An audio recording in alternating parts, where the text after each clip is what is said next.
Haleluya, terima kasih Tuhan Yesus. Pada saat ini kita akan mempelajari firman Tuhan, yaitu yang terambil dalam Markus 5 ayat 13 ya. Markus 5 ayat 13 itu dikatakan, Yesus mengabulkan permintaan mereka, lalu keluarlah roh-roh jahat itu dan memasuki babi-babi itu. Kawanan babi yang kira-kira 2000 jumlahnya itu terjun dari tepi jurang ke dalam danau dan mati lemas di dalamnya. Nah, saudara yang kasih, kita lihat di sini, saudara, ini peristiwa orang di Gerasa ya, di Markus 5 ayat 13. Di situ ada seorang yang kerasukan setan ya. Dia kerasukan setan sangat banyak, setan itu ada 2000 ya, 2000 setan jumlahnya itu memasuki satu orang. Ya, kira-kira seperti itu. Sudah dibelenggu ya, tapi belenggu diputuskannya ya, pakai rantai apapun juga tidak bisa dia dibelenggu, selalu diputuskan dan dia tidak bisa ditundukkan ya. Akhirnya dia lari ke daerah pekuburan, saudara. Di situ dia ketemu dengan Yesus ya. Kemudian Yesus katakan, "Hai engkau roh jahat, keluarlah dari orang ini." Roh jahat itu datang kepada Yesus, menyembahnya. Lalu dia katakan, "Apa urusanmu dengan kami, hai Yesus, anak Allah yang maha tinggi?" Ya kan? Demi Allah jangan siksa aku. Jadi dia sungguh sangat ketakutan, roh jahat itu, kepada Tuhan Yesus. Tapi Tuhan katakan, kamu harus keluar dari orang itu.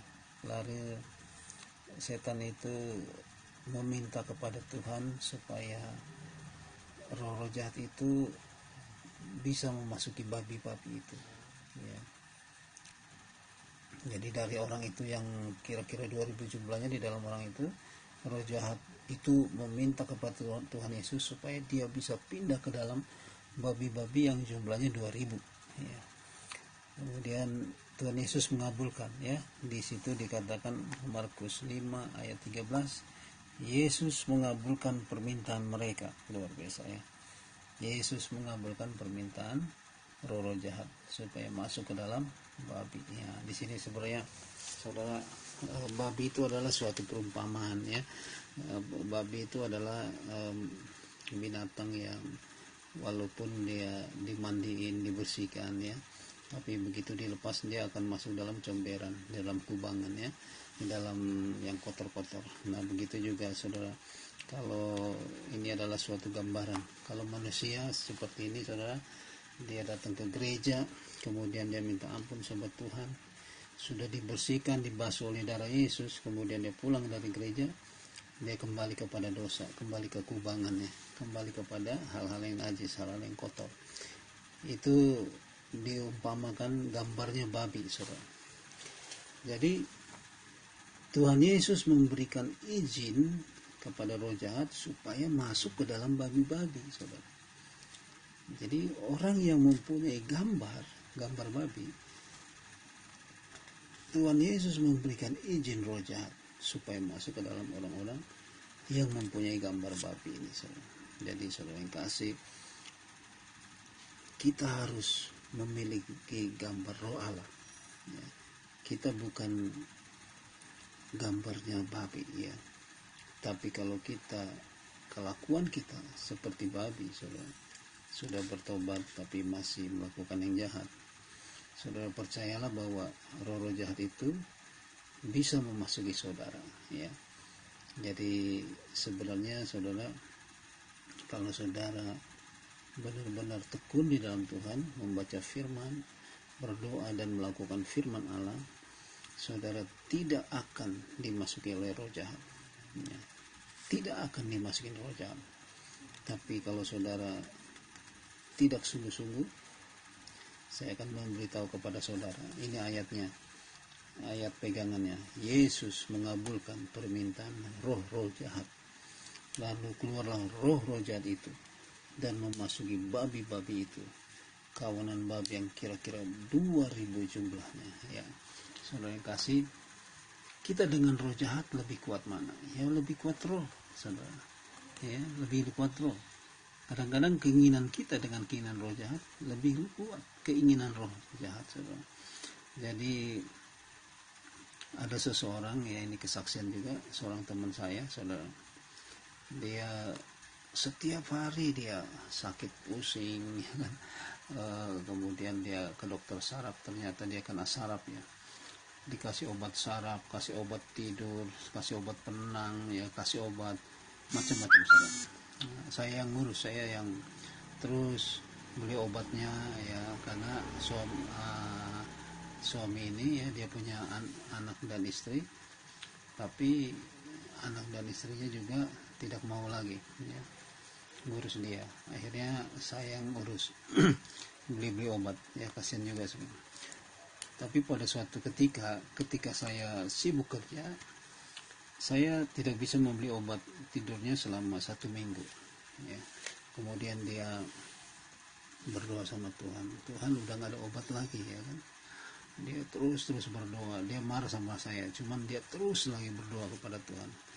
Akhirnya apa?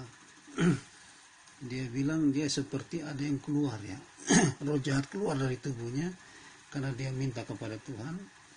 Akhirnya dia bisa tidur ya. Awalnya dia tidak bisa tidur, tapi ketika dia roh jahat itu keluar saudara, dia bisa tidur dengan tenang, dia tidak pusing lagi, sarafnya tidak terganggu lagi ya. Jadi penyakit seperti ini sebenarnya saudara ada campur tangan roh jahat saudara ya. Saya juga baru tahu, oh rupanya kalau roh jahat itu masuk, dia bisa bikin sakit penyakit di dalam tubuh kita saudara ya. Kita udah beli obat ini, beli obat penenang, beli obat pusing, beli obat ini, nggak sembuh-sembuh ya. Sampai dia itu sampai ketergantungan sama obat, beli obat nggak sembuh, beli obat nggak sembuh, jadi terikat sama obat. Akhirnya dia karena dia berdoa terus dia sembuh ya. Jadi dia sebenarnya dia juga lulusan teologi ya, cuman dia banyak memakai pikirannya ya. Jadi dia terima firman bukan dilakukan ya, dipikirkan dulu. Kalau tidak sesuai tidak dilakukan. Nah akhirnya apa? Kalau kita berdosa kepada Tuhan, roh jahat ambil alih tubuh kita, saudara. Ya, nah di situ dikatakan apa? Yang kedua, saudara, roh jahat itu membawa babi-babi itu masuk ke dalam jurang dan mati lemas. Jadi kalau kita berdosa, saudara, kita dimasuki roh jahat, kita diseret oleh roh jahat itu masuk ke dalam jurang. Nah, udah masuk ke dalam jurang, dilelepin lagi di air, wah udah mati lemas ya. Jadi udah sakit pusing, sakit saraf, udah lagi sakit tenggorokan ya, itu dia banyak sekali ya.